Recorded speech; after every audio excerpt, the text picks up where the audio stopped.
Today's actions, we're also standing up for our great farmers and ranchers who are brutalized by nations all over the world. Increasing its tariffs on China, which is one of our largest trading partners. And among the Americans who will almost immediately feel the pain are farmers, because China buys a lot of their product and will slap tariffs on in response. They sowed their fields, they prayed for rain, they did everything right. But when harvest season came, there were no buyers, no contracts, no checks, just silence. In just 6 weeks, U.S. farm exports to China collapsed by nearly a third. At the Port of Oakland, once a lifeline for America's farmers, almond and dairy shipments fell by almost half. Containers piled up, warehouses filled, and thousands of workers were told to go home. The Farm Belt wasn't just struggling, it was quietly collapsing. But here's the shocking part. This wasn't a natural disaster. It wasn't a market accident. It was approved, signed, and cheered at the highest levels of power in Washington. So how did the world's most powerful agricultural economy end up begging for buyers? And more importantly, why is no one in charge stopping it? Across the heartland of America, farmers woke up each morning with the same hope they always carried. They planted their crops, tended their fields, and trusted that when harvest came, buyers would line up like they always had. After all, this was the United States, the world's breadbasket. For decades, American farmers supplied food and grain to nearly every corner of the globe. But in 2025, something changed. When the combines rolled out for harvest, the contracts were gone. The buyers vanished. And instead of checks in the mailbox, there was silence. In just 6 weeks, U.S. farm exports to China, once the largest customer for crops like soybeans, sorghum, and corn, fell by 28%. That kind of drop isn't a warning shot, it's a freefall. At the Port of Oakland, the situation was even more dire. Almond shipments, dairy exports, beef, products that had always guaranteed steady business, collapsed by nearly 40%. And with every shipment that disappeared, jobs vanished too. Dock workers, truckers, warehouse crews. These weren't just statistics, they were families suddenly without paychecks. Hay exporters in Washington were forced to lay off a quarter of their workforce in a matter of weeks. Imagine running a business where a third of your customers vanish overnight. That's exactly what happened. What makes it even more devastating is how quiet the collapse was. There were no dramatic headlines in the beginning, no breaking news alerts flashing across screens. It wasn't a loud crash. It was a slow, suffocating silence spreading across the farm belt. Farmers were left staring at overflowing silos, with grain prices falling every single day and no buyers in sight. And yet, while communities struggled and shipments sat stranded, Washington painted a very different picture. Leaders called it short-term pain, a necessary sacrifice. But for the people living it, the pain wasn't short-term. It was permanent. And as the silence spread, one question grew louder in every farmhouse, every barn, every shipping office. If this was just the beginning, how much worse could it get? When Washington announced new tariffs, the promise was simple: America will win. Farmers were told they'd finally get a fair deal, that China would back down, and that the trade war would put the U.S. back in control. But what happened next was the exact opposite. China didn't blink. Instead, it struck back, fast and brutal. Within weeks, Beijing unleashed tariffs of more than 125% on American farm products. That wasn't just a penalty, it was a death sentence for U.S. exports. Take sorghum, for example. Before the trade war, China bought over 90% of all exported U.S. sorghum. It was one of America's most reliable markets. But once the tariffs hit, shipments didn't just decline, they were obliterated. In just 2 months, exports collapsed from 1.44 million metric tons to only 78,000. Practically nothing. For farmers who had invested everything in that crop, it was like watching their lifeline vanish overnight. And China didn't stop there. They signed long-term supply deals with Brazil and Argentina, nations eager to step in and claim America's lost markets. These weren't temporary purchases. They were multi-year contracts that locked in Brazil as China's new go-to supplier for soybeans and grain. By the time U.S. leaders realized what was happening, it was already too late. Soybean futures in the U.S. dropped more than 14% in just the first quarter of 2025. Meanwhile, Brazil's soybean exports to China surged 25% year over year. The shift was clear: China wasn't coming back to American farmers anytime soon. And here's the harsh truth. Once supply chains are rerouted, they don't snap back just because tariffs are lifted. Global trade doesn't move on political slogans. It moves on trust, contracts, and logistics that take years to rebuild. Brazil spent 3 years upgrading ports, boosting exports, and deepening ties with China. Why would Beijing suddenly turn around and hand that market back to the U.S.? So while American silos overflowed with unsold grain, China was locking in new partners. The U.S. lost its bargaining power, and farmers were left with nothing but broken promises and collapsing prices. But the damage wasn't just about crops. What came next would ripple through the very backbone of America's supply chains. If farms are the heart of America's food system, then ports are the arteries that keep it alive. But in 2025, those arteries started to clog. Containers filled with beef, poultry, almonds, and frozen potatoes sat untouched, stacked high like abandoned monuments to a trade war gone wrong. At the Port of Oakland, America's top hub for refrigerated farm exports, the slowdown wasn't just visible, it was devastating. Contracts were canceled, shipments were stranded at sea, and exporters were forced to absorb losses they could never recover. According to port officials, nearly 29% of Oakland's total trade was tied to China. When tariffs hit, almost every one of those exports was suddenly targeted. The fallout was immediate. Dock workers lost shifts, truck drivers were told to stay home, warehouse crews who once worked around the clock were left with nothing to move. Oakland was built on a delicate 50-50 split between imports and exports, but now that balance was shattered. And it wasn't just Oakland. Across Washington state, hay exporters were forced to lay off 25% of their staff in just 2 weeks. 68 sailings were canceled in a single month, leaving entire communities with no income. A wood pulp exporter had 6,400 metric tons stuck in warehouses, with 15 rail cars racking up extra fees every single day. One massive shipment, 9,000 tons destined for China, was at risk of being abandoned entirely. The deeper issue? Bulk farm goods like hay, sorghum, and corn run on razor-thin margins. They can't survive in a pricing system built for luxury goods. And yet, under the new U.S. shipping rules, Chinese vessels faced port fees topping $1.5 million per ship.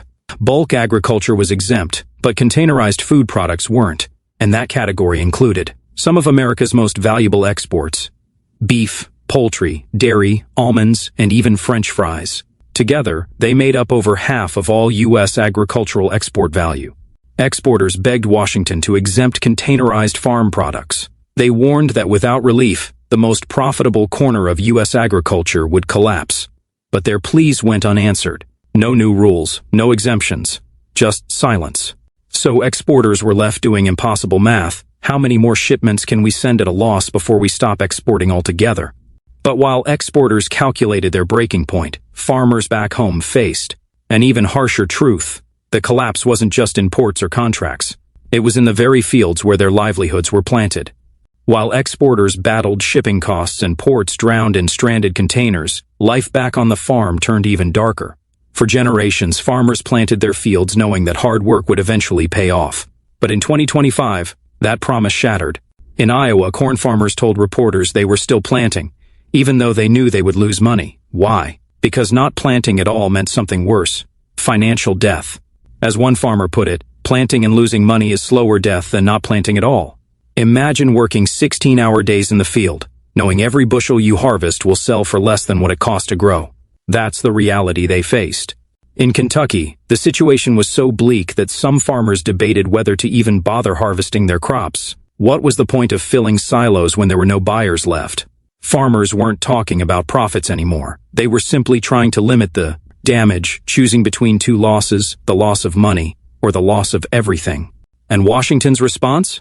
Bailout checks, promises of financial relief. But a bailout can't reopen a closed shipping route. It can't rebuild trust with foreign buyers. It can't erase tariffs that made American grain irrelevant overnight. For farmers, the checks felt like band-aids on wounds that would never heal. Worse, it wasn't just isolated voices crying out. For the first time in years, America's top farming groups began to unite against Washington's policies. The National Farmers Union, an organization that rarely challenges government authority, backed a new law that would strip the president of unchecked power to set tariffs. Even the American Soybean Association, normally cautious with criticism, called the bailouts meaningless compared to the markets they'd lost. This wasn't quiet frustration. It was a rebellion. A rebellion fueled by the realization that farmers were paying the price for political battles they never chose. And soon, the pushback would grow even louder as groups that once supported Washington's trade wars turned against them. Because what came next wasn't just about farming. It was about politics, power, and the survival of America's rural backbone. The anger that started in the fields didn't stay there for long. It began to spill into Washington, echoing through organizations that once stood firmly behind U.S. trade policy. For decades, the farming lobby was one of the strongest pillars of American politics. But by 2025, even the most loyal voices were breaking ranks. The National Farmers Union, an organization known for working quietly behind the scenes, took an extraordinary step. It demanded that Congress limit the president's power to impose tariffs. Why?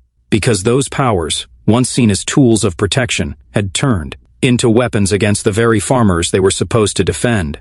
And they weren't alone. The American Farm Bureau Federation, usually one of the most conservative, pro-trade war groups in the country, shocked everyone by siding with the critics.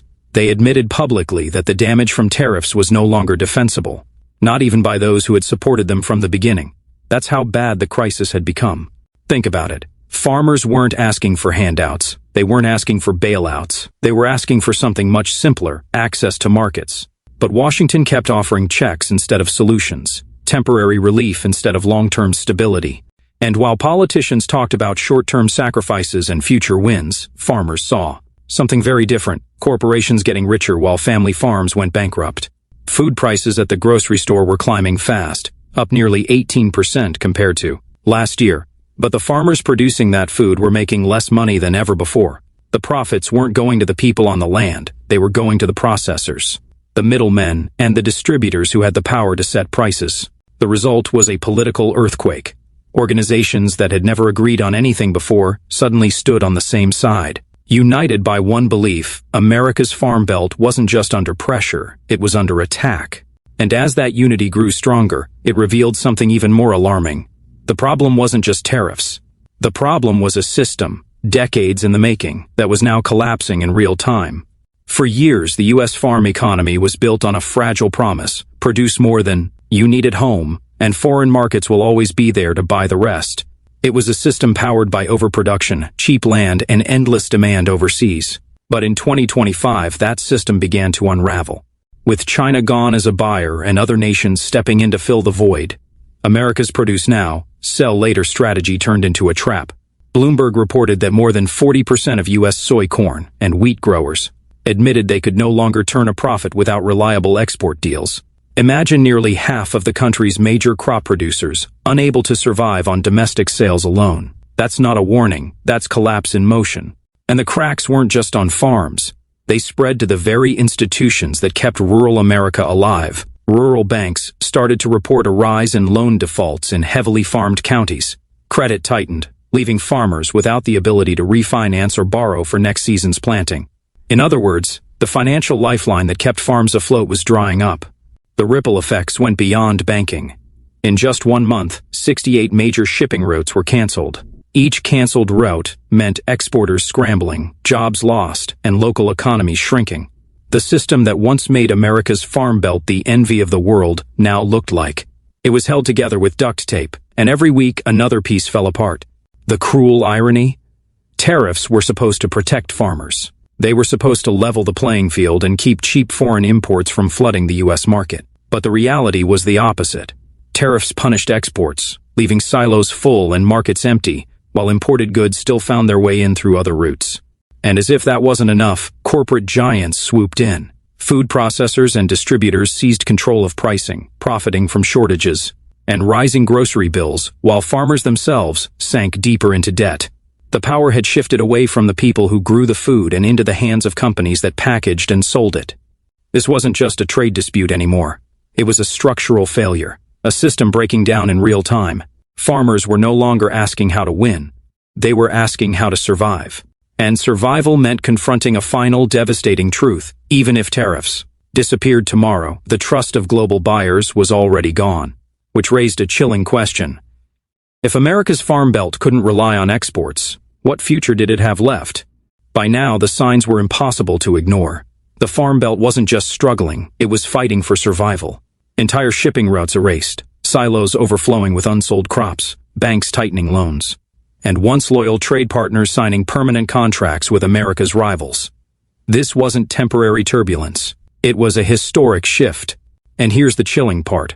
Tariffs may have started the fire, But they weren't the only fuel. Decades of policies built on overproduction and dependence on foreign markets left American agriculture exposed. When the safety net broke, there was nothing left to catch the fall. Farmers had always trusted that Washington would have their backs. But now that trust was gone. Bailout checks couldn't reopen markets.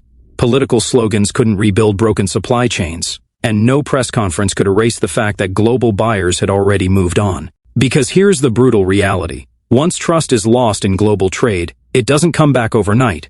Brazil, Argentina, and other countries spent years building the infrastructure, ports and financing to replace the U.S. as reliable suppliers. They aren't going to hand that ground back just because Washington changes its mind. And that leaves the ultimate question, the one no politician wants to answer: what happens to the world's most powerful farm economy when the world no longer needs it? This isn't just about tariffs, it's about survival. Survival of family farms passed down for generations. Survival of small towns that depend on those farms. Survival of an entire system that once fed not just America but the world. The Farm Belt isn't facing a season of losses. It's facing a future where the very foundation of U.S. agriculture could collapse under its own weight. And so, when the headlines fade and the bailout checks dry up, one question remains: in the battle between politics and survival, who will still be left standing in America's Farm Belt? When you strip away the politics, the tariffs, and the promises, the truth is painfully simple. America's Farm Belt is running out of time. What began as a trade war has turned into something far more dangerous, a collapse of trust both at home and abroad. For farmers, this isn't just about losing money, it's about losing their way of life. It's about silos full of crops with nowhere to go. It's about families forced off land that's been worked for generations. It's about rural towns watching their lifeblood, farming, bleed out one shipment, one canceled contract, one bank loan at a time. And while Washington debates the next bailout, global buyers are moving forward without America. Brazil, Argentina, Canada, they're locking in deals, upgrading ports, and seizing the very markets the U.S. once controlled. Those buyers won't wait for America to catch up. They've already moved on. That's the real danger here. It's not just the immediate pain of tariffs. It's the long-term erasure of America from the spreadsheets and supply chains that shape the next 10 years of global food trade. Once your name is crossed off those lists, it doesn't come back easily. Sometimes it doesn't come back at all. So the question is no longer when will this trade war end. The question is what will be left of America's Farm Belt when it does. Because this story was never just about tariffs. It was about survival. Survival of farmers, survival of small towns, and survival of a system that fed the world. And if America can't rebuild trust, restructure its farm economy, and reclaim its place in global trade, then the Farm Belt's future won't be measured in exports or profits. It will be measured in how long it can hold on before the silence swallows it completely.